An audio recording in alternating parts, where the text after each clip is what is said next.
bright, articulate, and have a true desire to help our community's businesses grow. Phone 241-1310. That's 241-1310. In today's business climate, business owners have to take advantage of every opportunity. And when it comes to seizing opportunities, Union State Bank gives local businesses big business advantages. Speedy processing of commercial loans and commercial mortgages are just part of the Union State advantage.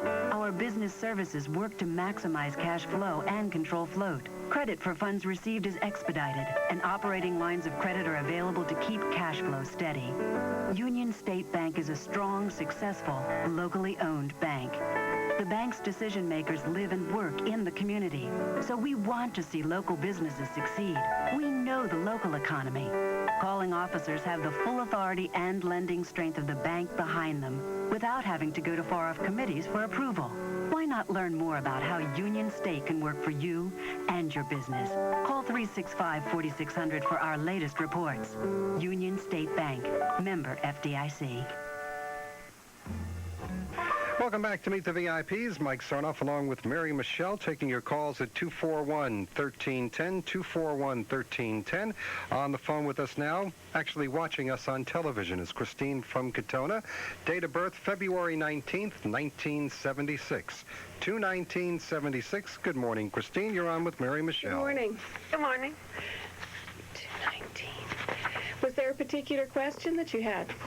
Yes. I'm having a lot of problems with my boyfriend, and he's in the sign of Gemini. And I was just wondering if, it's really going to work out between us, because it's just a constant battle. Christine, would you be kind enough to lower your TV for a second, please? Because we're getting some feedback from there. Thank you.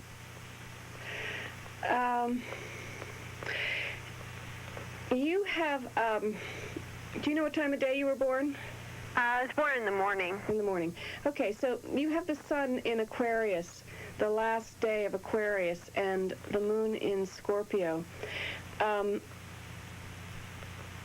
There's,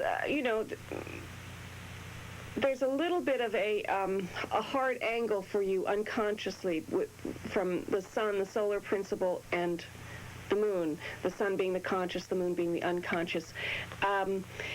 There is this thing with the moon in Scorpio of perhaps wanting to be a little, wanting to dig a little deeper than is always needed. It's also something that's been going on. There's been kind of a little bit of a rough period that's been going over your moon for quite a long time. The good news is that as of the end of November, there's going to be a major shift, and you will feel it'll be a lot easier for you to get in touch with your feelings. In terms of your boyfriend, I think it's probably been rough for the last, particularly rough for the last couple of weeks. But I think in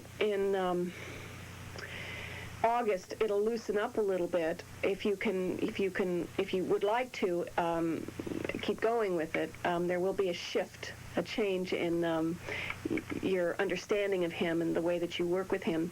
And long term, if it does work through the month of August, there'll be a big change in January, where I think that, if you manage to keep the relationship together through the fall, then January will be a time for, a big change. It's hard for me to tell exactly how, drastically it's gotten to the point. And I'm sure that it's, very, very upsetting to you. But, I think the indication would be that you might want to work a little longer at it. Yeah. Well, we've been together for 3 years. Okay. And there's a big controlling issue with him.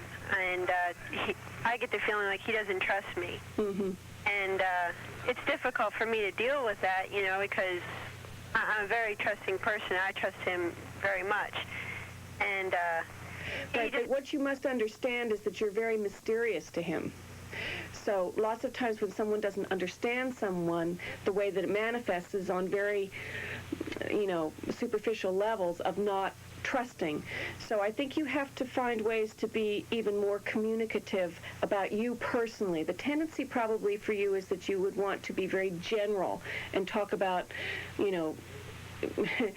issues concerning the world or, other people or groups and so on. And it might be a little hard for you to be very, very forthcoming about yourself. So try talking about yourself more. Okay. Okay? One more question. Okay, go ahead. We got some other people waiting, but go ahead. Okay, really quick. A lot of charts say that I'm Pisces. Yes. Do I have anything in the Pisces? Or Well, because I was born in the morning that I'm more Aquarius and Virgo? Yes, you have.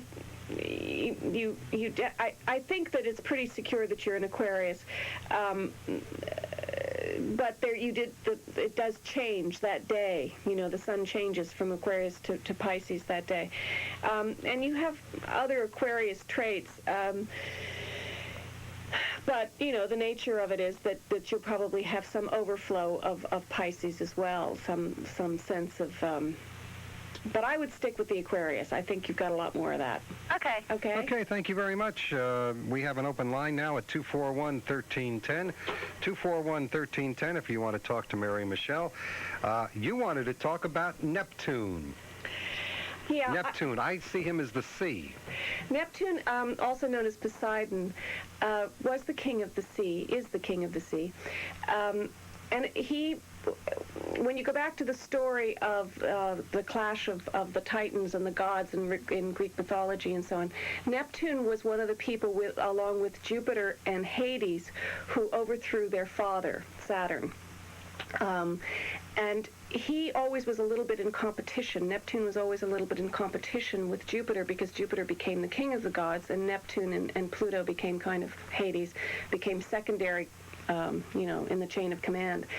Anyway, the things about Neptune that I think are so interesting, and for me terribly difficult to talk about, and I think for most people to really notice, because Neptune is about, like the sea, things that happen to you when you're not noticing. What the sea can do is it can come upon you, it can encroach you, it can come up on the ground, on the earth, and take a little bit away of the earth bit by bit, and you don't even know that it's happening. And things in your own life will happen like that, depending on where Neptune is in your chart. You just don't quite see it until after it's happened.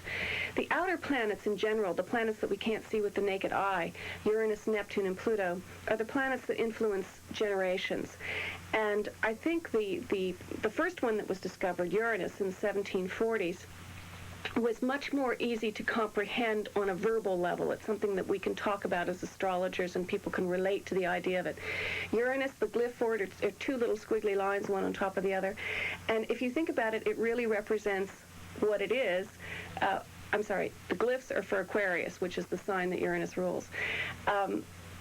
It's the sign of electricity. Uranus was discovered about the same time that they discovered electricity. It is also the sign of revolution and change, big change. And if you think about it, particularly I wanted to talk about it today a bit because it's July 14th, which is the day of the French Revolution. Bastille Day. I forgot all about it. Yeah. Sorry. So,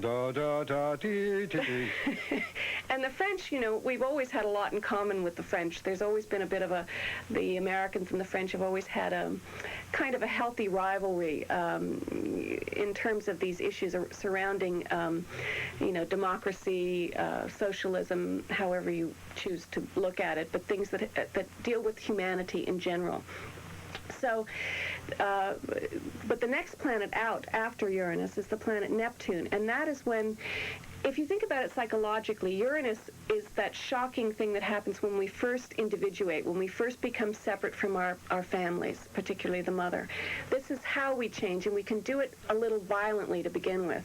Then a little later, we start to realize that there are ongoing issues with this that we haven't noticed, that the process of becoming your separate person is a difficult thing. And this is where Neptune comes in, coupled with the fact that Neptune will also say that you have to get in touch with the spiritual side of things, your own particular belief system, to fully break away and become your own individual self. It's a difficult issue because you have to become part of the collective,